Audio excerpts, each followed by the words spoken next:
There's something about Hall of Famer Bernard Hopkins which has been on my mind ever since he fought Sergey Kovalev. But it's not until today, when I watched an interview with him on IFL TV with Kugan Cassius, that my suspicions have been confirmed, at least in my mind anyway. I'm 95% sure that my initial suspicions that I had after the Kovalev fight are correct.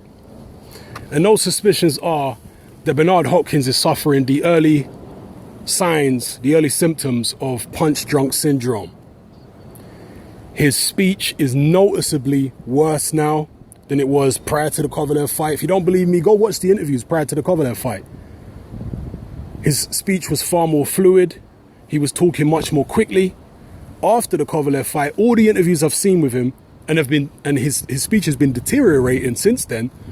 But you know, you can notice even in the immediate aftermath of the Kovalev fight that his speech was different than it was prior to the Kovalev fight. You look at his interviews, you know, a week or two after, a month after, and you compare that to his speech before the Kovalev fight. Now, obviously, Bernard Hopkins has been a professional boxer for a very, very long time, and there is an accumulation of damage, not just in the fights that he's had, because he's obviously in a lot of fights, but also in the sparring sessions, because fighters obviously spar far more rounds than they actually fight professional rounds.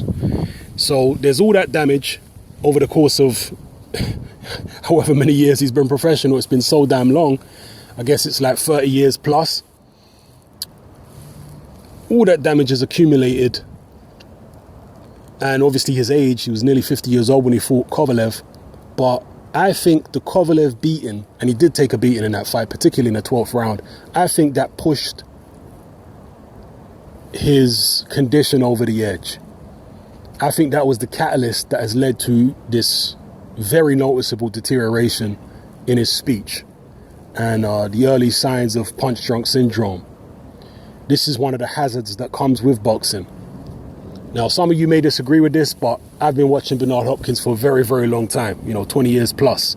And yeah, I think there's a serious deterioration there in his speech. And maybe it would have come on anyway, but I think the Kovalev fight made it come on sooner, if that is the case.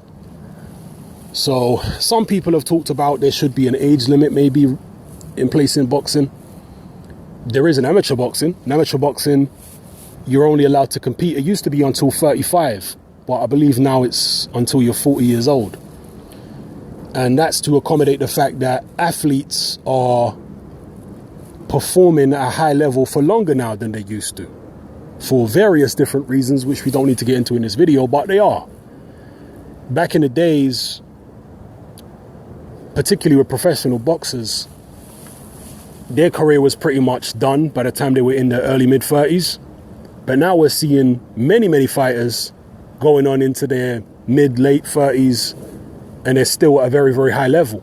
You got people like Floyd Mayweather, you got your Vladimir Klitschko's, Hopkins's, even Sergio Martinez. He was still there or thereabouts when he was in his mid-late 30s. So athletes are performing at a high level at a much older age now, generally speaking, than they used to. That's one of the arguments for not imposing an age limit, because you have to imagine that this trend is going to continue. There doesn't seem to be any evidence at the moment, as far as I can see, that this trend won't continue, that people won't keep on getting older and older and performing better at older ages. When Muhammad Ali fought George Foreman, a lot of people felt he was washed up. He was only 32 years old. 32 years old for a heavyweight now, that's a baby. Some heavyweights are only just starting out on their championship run at 32 years old. They haven't even reached their peak yet at 32 years old these days. Whereas back in the days of Muhammad Ali, 32 was seen as an old man. Now, a lot of that has to do with the fact that the fighters back then were turning pro very early. They were having a hell of a lot of fights. So you take a lot of damage, especially back then when the fighters were wearing very small gloves. Heavyweights back then in a lot of fights were wearing 8-ounce gloves, horsehair gloves as well, not these IMF padded gloves that they wear these days, which are far more, springy and padded than the horsehair gloves they used to wear, which you can pretty much feel your knuckles through. So, you know, there's going to be arguments for or against, or for and against, should I say, imposing an age limit in professional boxing like they have in amateur boxing. Personally, I'm against it, but maybe you guys could convince me to change my mind on the subject and actually agree with an age limit being imposed on professional boxing. At the end of the day, I believe in freedom, and I believe in people having a choice to make whatever decisions they want to make. It doesn't mean it's going to be beneficial for their health, and that should be highlighted. I mean, everybody knows that boxing is a dangerous sport. I'm not going to sit here and tell you that boxing is not dangerous. I'm not going to tell you that getting punched in the face is healthy. It's obviously not healthy. And the only way we can really justify boxing is the fact that it does teach kids, young kids, particularly when you're talking about amateur boxing, discipline and what have you. And with professionals, it allows people who otherwise wouldn't be able to make a decent living for themselves to be able to make a decent living. Often people who come from very, underprivileged backgrounds. So that's the justification for such a brutal sport. And it is a brutal sport, people. Let's not beat around the bush. Boxing is brutal and it damages people physically. Obviously, we find it entertaining for whatever primeval reason we do. But let's not beat around the bush and pretend like this sport isn't brutal. But, it's justified. Not our entertainment. The fact that we find it entertaining is not really what justifies it, to be honest with you.